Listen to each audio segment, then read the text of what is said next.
Hello, I'm back with another video. In this video, I'm gonna show you how to log in Amazon Prime Student account. Amazon Prime Student account is a membership program created for higher education students. Prime Student membership includes fast free delivery on millions of items, exclusive deals for student members from top brands, 30-minute early access to select lightning deals, ultra fast grocery delivery from Amazon Fresh and Whole Foods Market, and also it provides Prime Video, music, and many more. Now to get logged in to Amazon Prime Student, you need to open any web browser on your PC and search for Prime Student Login, and from your search result tap on Amazon Prime Student website, and then make sure you have logged in to Amazon account. After that, tap on Try Prime Student button.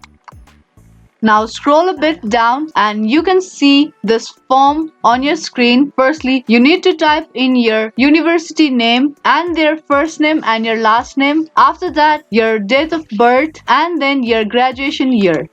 Now if you want to change your payment method, you can tap on change and then choose your payment method. Now after you're done with it, tap on continue button, and that's how you will get logged into your Amazon Prime student account. I hope this video helped you. If it did, then don't forget to give this video a thumbs up and subscribe to our channel. That's all for this video, and I will see you in the next one.